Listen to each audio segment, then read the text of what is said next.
کیسے کام کرتا ہے، کیوں بنایا، کس نے بنایا. میں غور و فکر کی بات کروں گا. یہ بٹن ہے، اس کو جو دیکھو یہ پلاسٹک ہے. اس کا مقصد کیا ہے؟ کپڑے کی جو بنایا کس نے ہے؟ تلاش کروں گا. میڈ ان چائنا ہے، میڈ ان جرمنی ہے، کیا ہے؟ کبھی اپنے بارے میں سوچا؟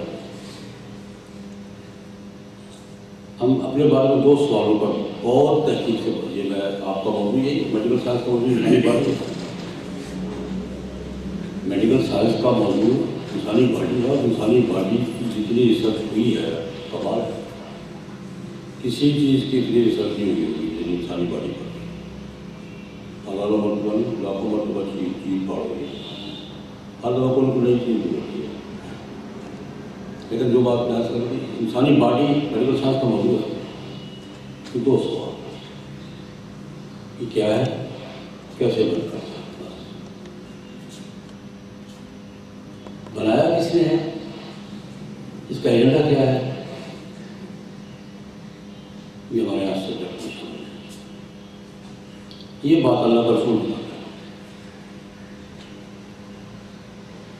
سائنس ہمیں بہت کچھ بتا سکے، لیکن 2 سوال پر کیا ہے، اس کا میکانزم کیا ہے، اس کا نیٹ ورک کیا ہے، پرزے کتنے ہیں، کیسے کام کرتے ہیں، کیسے صحیح کرتے ہیں، کیسے خراب ہوتے ہیں. یہی کرتی ہے. اور الحمدللہ سائنس بہت ترقی کی اور انسانی باڈی کو کھنگا کے رکھ دیا. اور ابھی جاری ہے. یہ نہیں کہیں کراس نہیں لگا، نہ ہی قیامت تک لگے گا. اس کے عجائبات نکلتے آتے ہیں. میں اس پہ ایک اور حوالے سے بحث کیا کرتا ہوں. اللہ پاک فرماتے ہیں کہ ان تعدوا نعمت اللہ لا تحصوها.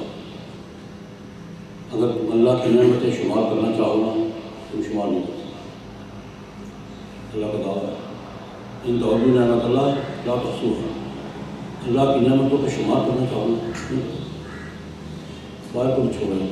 اس وجود کے اندر اس سفید سے یہ چمڑے کے باریک سے غلاف کے اندر جو کائنات کی پیچیدہ ترین مشینری ہے، تمام تر ریسرچ کے باوجود ہم اس پہ کراس لگا سکتے ہیں کہ یہ مکمل ہوئی ہے. ابھی تک تو نہیں شمار کر سکے. ابھی تک اپنی اس پتلے سے چمڑے کے اندر کی مشینری کے سارے عجائبات ہم شمار نہیں کر سکے. کوئی بھی کراس لگانے کا ہو گیا آگے ضرورت نہیں ہے. ہوتا ہے کیا مطلب ہوتا ہے. یہ میں ایک مثال کے طور پر اس کے کرتا ہوں. ان تعدوا نعمت اللہ اللہ کی نعمتوں کو شمار کرنا چاہو تمہارے بس کی بات ہے. اپنے اندر کی نعمتیں نہیں شمار کر سکے ہے. میں اور بات کروں. میں کہہ رہا ہوں کہ انسان یہ بات مجھے اور آپ کو غور کرنی چاہیے کہ انسان کا ایجنڈا، میں اس کی بات کر رہا ہوں فطرت نوعیہ کیا ہے، انسان کا ایجنڈا کیا ہے. ہم اس پہ بات نہیں کرتے کہ کیا چیز ہے، اس کا نیٹورک کیا ہے، میکانزم کیا ہے. ضرورت ہے مجھے اس کی، کیسے صحیح کام کرتا ہے، کیسے خراب ہوتا ہے. اور یہ ہے لیکن کس نے بنایا ہے موضوع سے فرق ہے. یہاں میں یہ کہ میڈ ان چائنا ہے، میڈ ان رشیا ہے، میڈ ان کوریا ہے، یا میڈ ان کیا ہے، کیوں ہے انہوں نے پڑھ کیا اس کا ایجنڈا کیا. اس کا ایجنڈا جو ہے میرا ایجنڈا کیا ہے. خیر میں یہ باتیں 2-3 پہلے حوالے سے اس لیے عرض کی ہے کہ اصلاح اور فساد کیا ہے. اپنی فطرت نوعیہ کے مطابق رہنا اصلاح ہے، اور فطرت نوعیہ سے نجات کیا ہے. سانپ کا اپنا دائرہ ہے، اونٹ کا اپنا دائرہ ہے، بلی کا اپنا دائرہ ہے، انسان کا اپنا دائرہ ہے. اور وہ فطرت نوعیہ ہمیں کہاں سے ملے گی؟ وہ فطرت نوعیہ ہمیں اللہ کا رسول، اللہ کی کتاب بتاتی ہے، اللہ کا رسول بتاتا ہے ہماری فطرت نوعیہ. دوسری بات ہے جناب نبی کریم صلی اللہ علیہ وسلم نے آپ کے بارے میں یہ کہا جاتا ہے، ٹھیک کہا جاتا ہے، انسانی سماج کے سب سے بڑے مصلح کو. انسانی سماج میں بڑے بڑے لوگوں نے بڑی بڑی اصلاحات کی، لیکن جتنی ہماگیر اصلاحات، اس کو انقلاب کہتے ہیں، انقلاب کا لفظ بہت بڑی ہے لیکن ہلکا پھلکا لفظ اصلاحات حضور نے عرصے میں بہت ہماری 22-23 سال کا عرصہ قوموں کی زندگی میں کچھ نہیں ہوتا. ہم 70 سال سے لگے ہوئے راستے نہیں بنا رہے، لیکن 22-23 سال کے عرصے میں نبی کریم صلی اللہ علیہ وسلم نے پورا سوسائٹی مکے کی نہیں پورے زندگی بنا کی. اور یہ کہہ کے گئے، یہ واحد میں بڑا ڈھونڈتا ہوں کہ دنیا میں کوئی ایسا آدمی اور ملے جو جاتے وقت یہ کہ میں اپنا کام کر کے جا رہا ہوں، مکمل کر کے جا رہا ہوں. مجھے نہیں ملا، نہ سائنس کی دنیا میں، نہ سیاست کی دنیا میں، نہ کسی اور کام. تو جو یہ کہہ کے جائے کہ جو میں کام کرنا چاہتا تھا نہ کر دیا، سوائے محمد کہہ کے گئے ہیں خوش تو رکھتے کام میں اپنا مشن پورا کرنے جا رہا ہوں. 22-23 سال کا اور ہم ابھی پریکٹیکل عمل، یہ نہیں کہ اعلانات کر دیے، اصلاحات نافذ کر دیے، ہوتا پھر. میں ایک جملے کی طرف اشارہ کر دوں. اصلاحات کیا تھی؟ معاشرے کی اصلاح، سماج کی اصلاح، سوسائٹی کی اصلاح، رسول اللہ علیہ وسلم کے پیروی میں یہ فوکس نہ ہوا. معاشرے کی اصلاح، سماج کی اصلاح، سوسائٹی کی اصلاح، لیکن دائرہ کیا ہے؟ رسول اللہ علیہ وسلم کو اس کو ایسا نہ جب یہ کریم کی سیرت طیبہ کی روشنی میں فوکس ہمارا یہ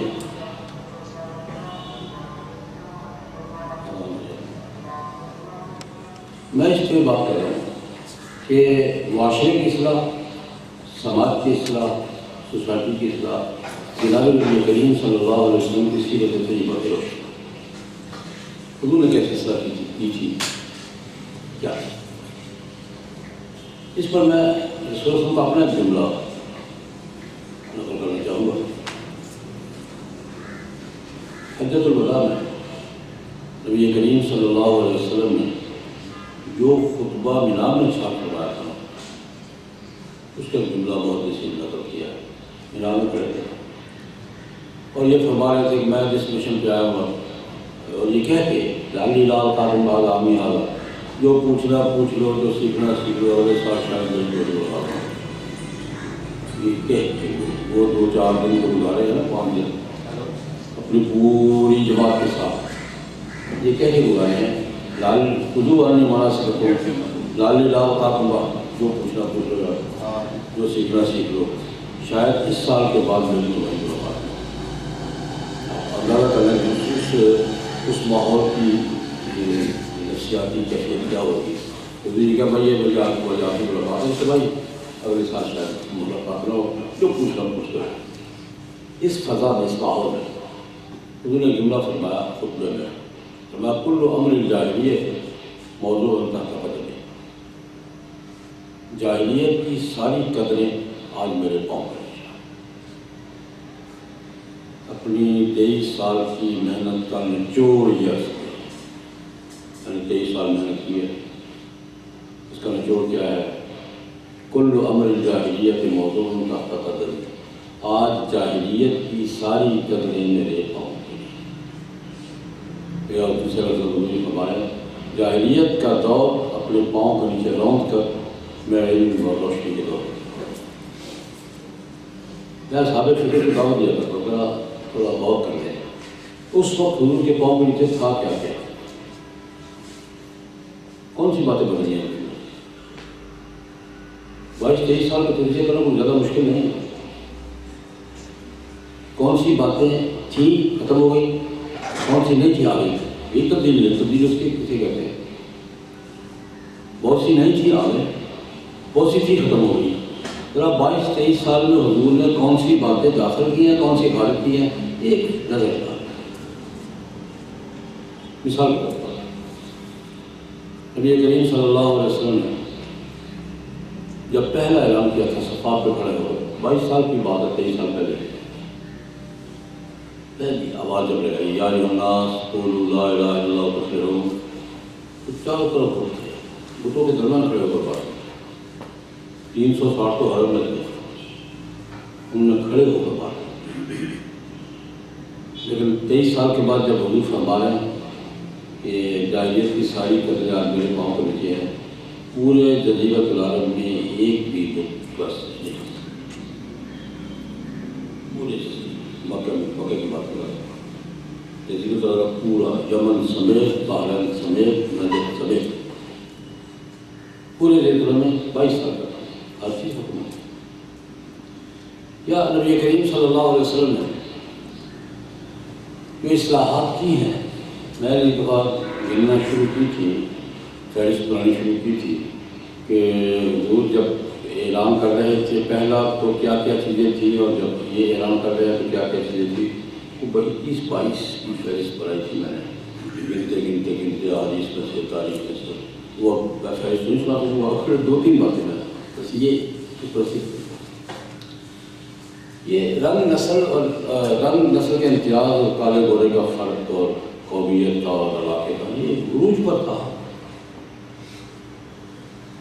نسلی امتیاز، لسانی تفاخر، علاقے کی یہ عرب ہیں، یہ بھی سارے ہوئے ہیں، میں قریشی ہوں، یہ برابر جو انسان برابر نہیں تصور ہوتے تھے، قریش کا آدمی اگر غیر قریش کو قتل کرتا تو نہیں یہ بھی ہے یار، اور دوسرا آدمی قتل ہو جاتا تو وہاں پہ 2 قتل ہوتے تھے، یہ اس وقت ماحول تھا۔ اللہ کو حضور نے اس کو ایسے مٹایا کہ ایک ہلکی ہم پڑھتے رہتے ہیں، سنتے رہتے ہیں، اس حوالے سے دیکھ لینا مکہ فتح ہوا ہے، تاریخ اس واقعے کو بڑی اہتمام کے ساتھ محفوظ رکھا ہوا ہے، تاریخ اس سین کے اس منظر کو، مکہ فتح ہوا، وہ توڑے سارا ماحول صاف کیا، تو حضور نے خانہ کعبہ کی چھت پر اذان دینے کے لیے کس کو چڑھایا؟ یہ مکے کی تاریخ میں پروگرام تھا، یہ کیا ہو گیا؟ اور مورخین لکھتے ہیں، اسی لیے سیرت کی تصحیح کتاب پڑھے، بہت سے عرب سردار، قریش سردار آنکھوں پر ہاتھ رکھ لیے اور ہاتھ رکھے دکھے باہر لکھ رہے کہ ہم سے یہ منظر نہیں دیکھا۔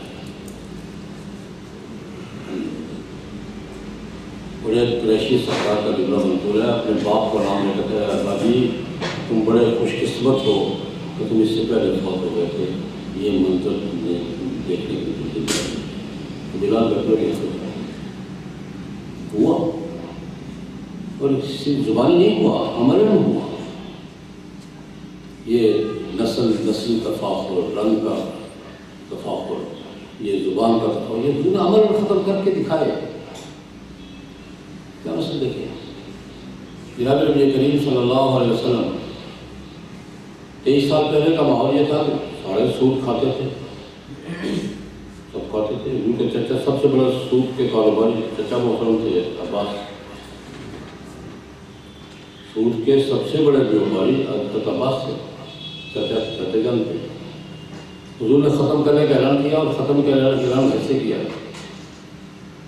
حضرت اللہ میدان میں کھڑے ہو کر چاچا جی مثال کھڑا کر دیا، بھائی سود ختم، آج کے بعد اصل رقم ملے گی، سود نہ تو دے گا نہ کھلے گا، اور میں اس لیے میرے چچا ساتھ کھڑے ہیں، ان کی سود کی ساری رقمیں ختم کرنے لگا۔ تو حضور کے وصال کے وقت پورے جزیرۃ العرب میں ایک شخص بھی سود کا کاروبار کروایا نہیں تھا،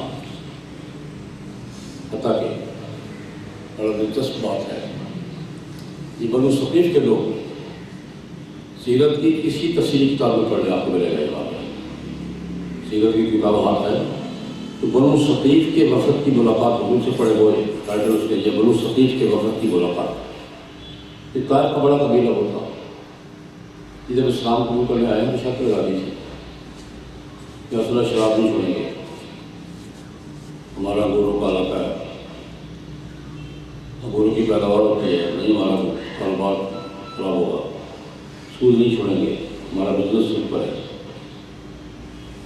شراب نہیں چھوڑیں گے، سود نہیں چھوڑیں گے، زنا نہیں چھوڑیں گے، سب پڑے آئے ہیں، اس وقت نہیں کیسے کیسے ممکن ہے کہ مکے کا اسلام اور طائف اور 80 دن کا فاصلہ تھا. ہم نے یہاں ایک جملہ کہا کرتا ہوں، اگر وہ یہ شرطیں مان لیتے طائف کا اسلام مکے سے اسلام سے مختلف ہو جاتا تو ہمارا تو بالکل مختلف ہوتا، لاہور کا بالکل مختلف ہوتا، پھر سرگودے اور پنجاب اور جوہر آباد بالکل مختلف ہوتا. نجران کے عیسائی حضور کی مملکت میں شامل ہوئے، معاہدہ تھا کہ مذہب کو بات ہے، اپنے مذہب پہ رہو گے، تمہارے مذہب پر تحفظ کریں گے، تمہاری عبادت کا پورا معاہدہ موجود ہے، تمہاری عبادتیں محفوظ رہیں گی، تمہارے اہل علم کی عزتیں محفوظ، کوئی ہم تعلق نہیں کریں گے، تو اپنی عبادت کرو، آزادی سے کرو گے، سود کا کاروبار نہیں کرنا ہوگا. معاہدے کی شرط آج بھی موجود ہے کہ اگر تم میں سے کسی نے سود کا کاروبار کیا تو مالا ختم. میں نے کہا یہ ختم کیا گیا، ختم کیا، اعلان نہیں کیا، ختم کیا. جوا بھی اس کیفیت پہ تھا کہ حرم میں ہوتا تھا، حرم میں ابراہیم علیہ السلام اور اسماعیل علیہ السلام کے ہاتھوں میں جوئے کے تیر پکڑا ہوئے سنا. جب حضور نے بت توڑے ہیں تو یہ جملہ بخاری شریف میں ہے، وقاتلہم اللہ کا بیڑا غرق کرے، ان دو بزرگوں کے ہاتھ میں جوئے کے تیر پکڑا دیے جنہوں نے کبھی زندگی کی جوا کھیلی توڑ دی. میں تفصیلات میں نہیں جاتا، وقت نہیں ہے، آپ کے پاس بھی نہیں ہے، میرے پاس بھی نہیں ہے، میں صرف اشارہ کر رہا ہوں اتنا چیک کر. میں نے اصول کی بات کی ہے کہ جناب نبی کریم صلی اللہ علیہ وسلم نے 23 سال کے عرصے میں سوسائٹی میں کون کون سی چیزیں تبدیل کی تھیں، اور اگلی بات اگر موقع مل جائے کہ جیسے وہ جس چیزیں حضور نے ختم کی تھی وہ آج ہیں کہ ختم ہے.